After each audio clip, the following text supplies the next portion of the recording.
मंदिर भितरे युवतींक झुलंता अवस्था मृतदेह उद्धार। बाहानगा ब्लॉक पथरपेंट पंचायत 16 नंबर जातीय राजपथ पार्श्वर लक्ष्मीनारायण मंदिर कोठरी भितर युवतींक मृतदेह झुलंता अवस्था उद्धार होईछि। सूचना मुताबक लक्ष्मीनारायण मंदिर प्रतिष्ठाता ठाकुर बाबा तथा गोविंद चंद्र मल्लिक सान झील आज मां ठारू 500 टंका नहीं बारिकपुर हाट को सौदा करने को आसी निज लक्ष्मीनारायण मंदिर भितर सन्थ निवास गृह भितर बेकरे गामुछा लगाई फैन द्वारा झुलुथिबार झियारी अर्चिता मल्लिक देखी निज आई चारुलता जणाइथिले।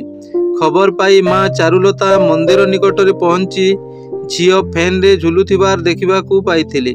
परे सोर पुलिस को घटना बाबद जणाइथिले। खबर पाई सोर पुलिस घटनास्थल में पहुंची तदंत करने सहित युवती मृतदेह को जबत करथिले। पुलिस परिवार रो अभियोग मूले साइंटिफिक टीम रो तदंत करने पुलिस निकट में परिवार लोके दाबी करथिले।